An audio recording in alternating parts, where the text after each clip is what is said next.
It's Friday, March 10th. Let's talk PlayStation. Right away, I'd like to apologize for last week. If you didn't notice, LTPS went up way later than it normally does. Not gonna lie, I scheduled the upload for the wrong time. You know how I do this thing, I film it, I edit it, and then I go to sleep, and then I wake up in the morning, I go to work, and I have the upload scheduled to go live at 10 a.m. Eastern Standard Time. Basically, it just was the wrong upload time. I went to work. My YouTube password's like super long. I don't remember it offhand. So when I'm at work and people are sending me things going, hey, where's LTPS? I'm at work, so I can't log in to make it live. So I had to wait to come home to fix that. Sorry about that. Hopefully that doesn't happen again. So sorry, but anyway, let's talk about some PlayStation stuff. Now, admittedly, it was kind of a slow news week. Not really a whole lot going on, but the big thing and kind of a huge thing for a lot of people is that Firmware 4.50 is officially out. So they announced it just one little day prior, and now it's out for everybody just yesterday, which is great. So we'll go over every single feature, and we'll even go over some features that Sony probably didn't tell you about, some just small little ones that you would probably likely never notice this otherwise. But we'll talk about it. I mean, some of the big ones we already know about, right? The external hard drive support, that's kind of a big one. We've always wanted, a place to expand our storage without going internally. Now you can do a 250 gigabyte minimum, up to 8 terabytes. You need USB 3.0 or later, mind you, but you can use external drives now. PS4 Pro boost mode, that's a big one. If you are a PS4 Pro owner, you can get some greater performance out of unpatched PS4 Pro games, which is awesome. Certainly a great buying incentive there. PlayStation Lifestyle actually had a pretty good write-up on this for some of the other features. The quick menu is now apparently more user-friendly. Creating, joining, and using other features is easier to access. Now, the notification section. This is a big one that now that everybody has this, everybody's seeing how bad it is, and a lot of people are being very vocal that they don't like it. I don't know in what universe Sony thought this was better. It's just one list now instead of an organized list of notifications. I think it's dumb. It's stupid. There's already a kind of a poor use of screen real estate, I feel, on the PS4's UI. Like, if you remember the PlayStation 3 XMB, itemized things fit the screen from top to bottom. On PS4, that's not the case. You have this sort of real estate on the top and bottom of the screen that is cut off, so you have less, viewing pleasure of all the content, right? So now you've jammed everything into one list. It's already kind of shorter than it normally is. I just don't know why they did that, and I really hope they change that in the next firmware update. When using remote play on Windows, Mac, Xperia smartphones, or anything like that, you can actually use the microphone now for voice chat and parties, so that's cool if you ever wanted to do that. You can actually customize the background now to any screenshot that you have saved on the system, which is cool. That should have been there from day one, but it's about time we can finally do that. The What's New section, so this is another one that I think it should have been there a very long time ago, but hey, better late than never. You can post directly to it now. You can do text. You can tag other gamers. You can post screenshots. You can even post GIFs on it now, which is pretty cool. It's basically like a Facebook feed or a Twitter feed or something like that, but it still seems to be pretty crowded with those useless, trophy posts, which I think should probably go away or something, just to make it more of a true feed that you'd want to likely keep visiting. But oh well, you can still do it now. Your status, if you're like, so let's say you're not on your console, but you're using the app or something on your phone. Now there's a notification for other people to let you know that you're online, but you're not on a console. So that's handy stuff there. When you make a party, you can change it after the fact if you want it to be private or public. That's also pretty handy. About time we have that. PlayStation VR got some improvements. Now the 3D Blu-ray support, we've talked about this before. Initially how I didn't even kind of realize that was a thing, and it's kind of like a much welcomed feature. Like, oh, that's kind of cool. But at the same time, I kind of wondered, is that really kind of an ideal situation? Like, do you really want to watch a 3D Blu-ray movie with PlayStation VR? So I actually tested this for myself. And what's funny is it's actually so good that I initially just wanted to test the movie, and then before I knew it, 30 minutes had gone by of me watching the movie. It actually looks awesome. I'm not going to lie. Like, it looks really good. If you have a 3D Blu-ray and you have PlayStation VR and you haven't, given it a shot yet, try it. It actually looks awesome. Way better than I thought. It's totally something I would watch a movie from start to finish. Without a doubt. It actually looked really good. Now, some other things that you maybe will never notice. If you sign into a PS4 system for the first time ever, it's going to activate that PS4 automatically as your primary PS4. As a parent or guardian, when creating a master account, you can now easily create sub-accounts, like right then and there, I guess.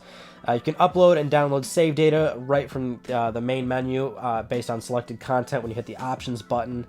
You can now launch the Share Factory app right from the capture gallery, so kind of a little quick way to jump into it there. You can change the color of your profile screen to match your cover image if you wanted to do that.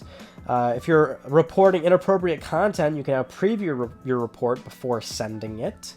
The design of the PS4 Remote Play app for Xperia has been updated. When you receive a party notification, or party invitation, you can respond to it from messages or PS messages with a quick reply. Your profile screen cover image on your PS4 system is now displayed in PS messages. Cinematic mode, image quality on PlayStation VR has been improved. And that appears to be all the things that I'm seeing right now. Maybe there's one or two other little things, but that's it. They're just little. So sometimes that's just what happens. You care about the big features, but then there's also that little stuff in there that you maybe don't even realize that it's in there. But good stuff all around. I think this was a great major firmware release. It's about time we got some of these features. Now I'm just kind of wondering what's 5.0 going to look like. Now, moving on, this one I found rather interesting. This is for PlayStation VR and the recent release of Resident Evil 7. The lead VR engineer for Resident Evil 7 was discussing sort of the process of developing the game and sort of the risk they took when adding virtual reality support to the game. They kind of indicated that it was almost like developing two games. So he had this quote to share, which is, "We ran into a variety of challenges, not being able to use prior development experience as a foundation, not being able to lean on still camera cutscenes, not being able to rely on old control scheme conventions, and because of this, it feels like working on two games was a pretty common sentiment felt by the development staff." Now, this isn't at all surprising. I mean, Sony and many VR advocates have kind of said that virtual reality is an experience that needs to be built from the ground up. You can't necessarily make a game and add VR after the fact. If you want it to be a specifically tailored experience to really get that immersion level that you're looking for with VR, the game has to be built around that sort of concept and idea. And a lot of traditional conventions that you would use in game design is kind of thrown out the window when you're doing VR because it's a completely different landscape and way that you would approach game design. So yeah, obviously that makes a whole lot of sense. Now what's particular to the quote is that, he said they had no foundation to build upon. I think that's what's really important in these first few, years of getting virtual reality out there and getting sort of the level of importance for games to find their place is that there is no foundation.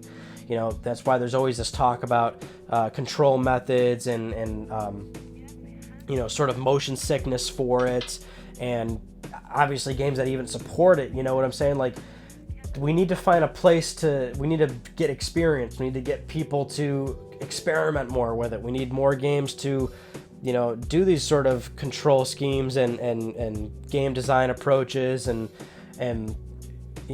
people can learn off each other, and that will only make better games down the road.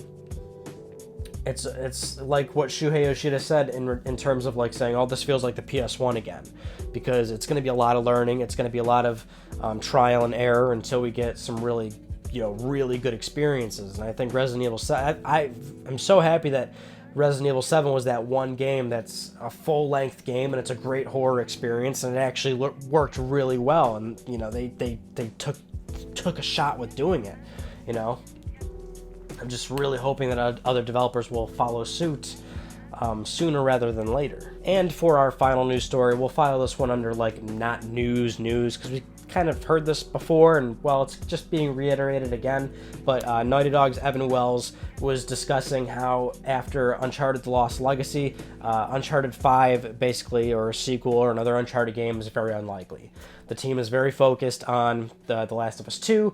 They're full force right now, and Evan's kind of saying in a perfect world where we had 2 or 3 teams or something like that, it's always a possibility or whatever, and kind of saying what I think a lot of developers now like to do nowadays, which is play the safe card and say never.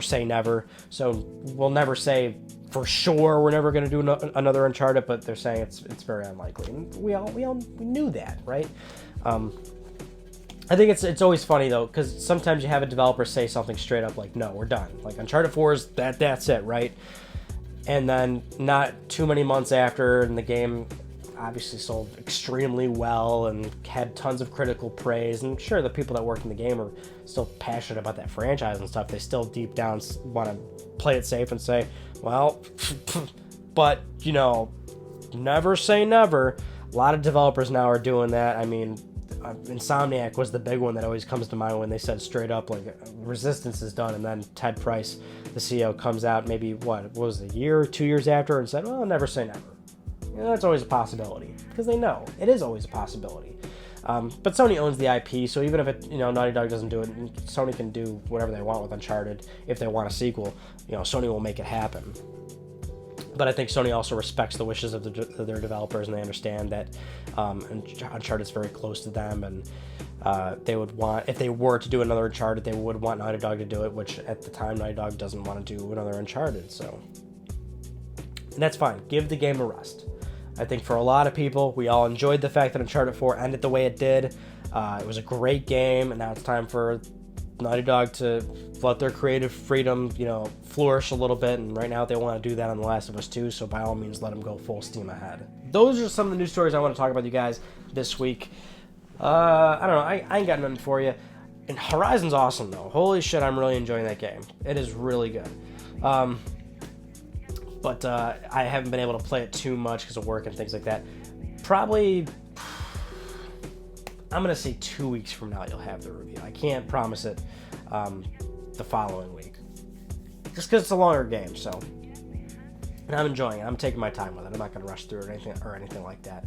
It's been a while since I finally had a good game that I could sit down and play and enjoy, because I've just been on such like a drag with games lately, but it's awesome for sure. It'll probably get a pretty awesome review from me. But that concludes this week's episode of Let's Talk PlayStation. So I'm Ryan Van Ecken. Thank you all so much for talking with me, and I'll see you guys next Friday.